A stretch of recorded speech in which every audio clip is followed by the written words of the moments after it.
Welcome to Extrema. So the Extrema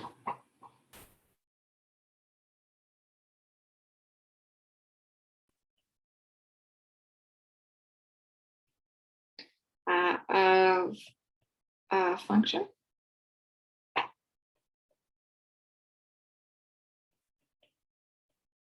on interval I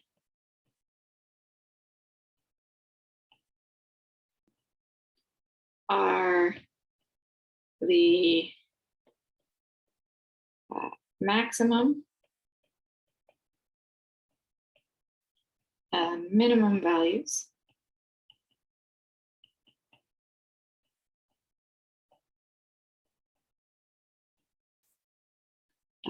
I should specify as of a function f are the maximum and minimum values of f of x on that interval.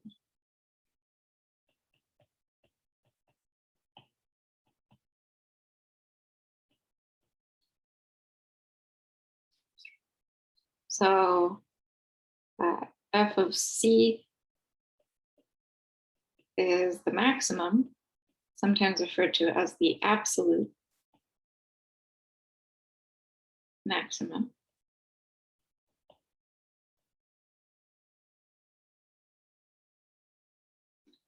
If f of x is less than or equal to f of c for all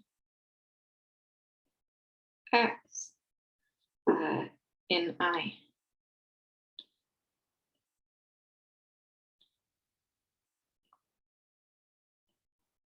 So it's the largest value, and f of c is the absolute minimum. Let me give myself a little more space.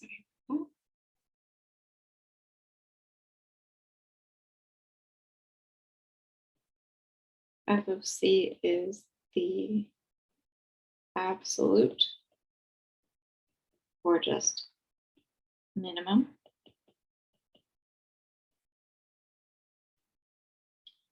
if f of x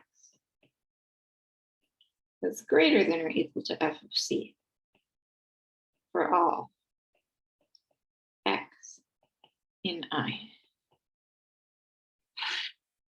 So it's the smallest value that f takes.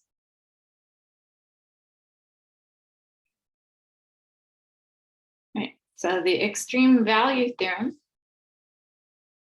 says if f is continuous on the closed interval I,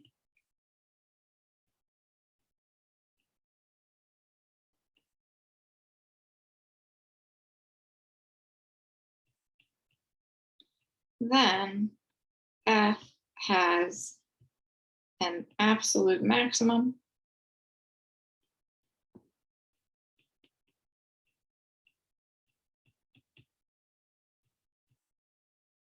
and an absolute minimum.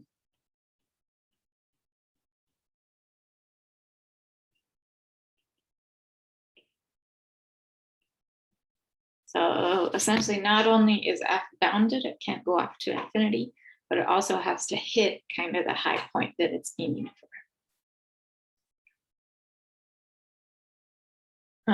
A closed interval is key. This is not true necessarily on an open interval.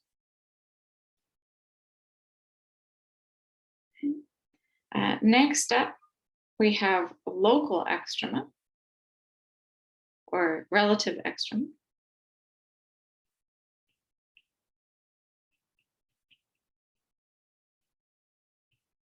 So relative extrema of a function f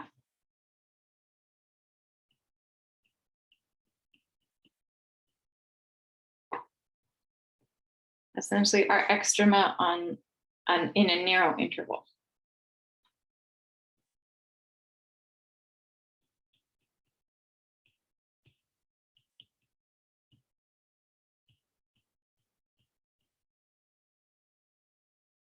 open interval.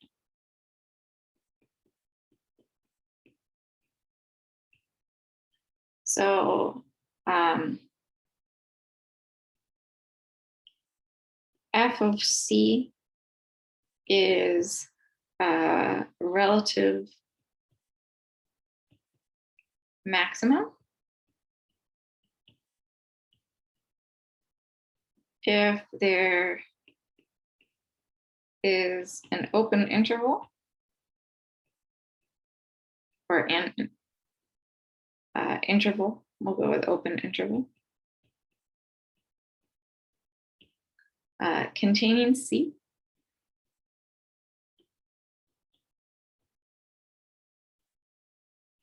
For which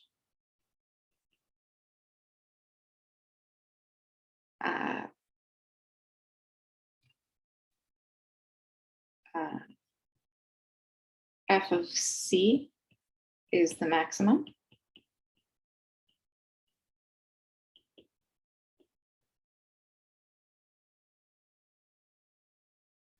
And f of c is a relative minimum.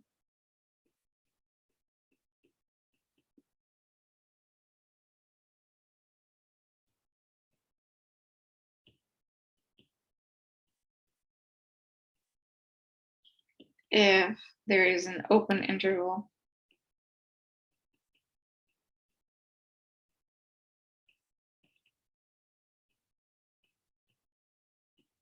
containing C,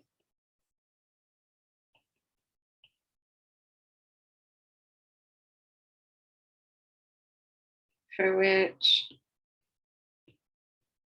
f of C is the minimum.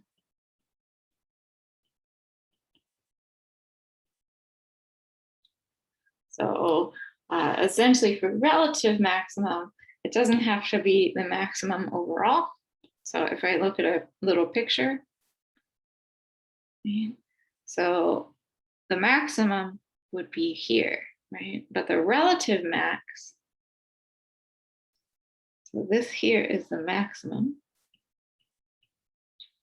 versus here is what is called a relative max.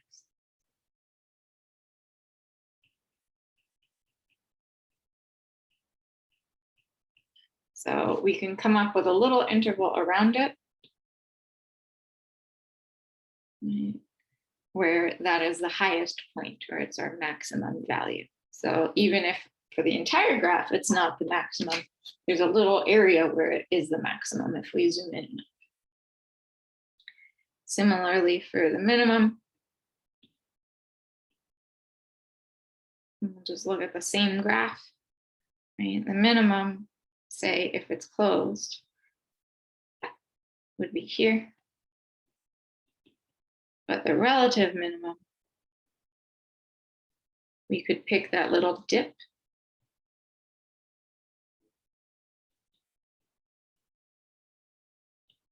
Because we could have a little interval around that, where if we ignore the graph, other than that little stretch, that is the minimum of the graph. So that is extrema and relative extrema.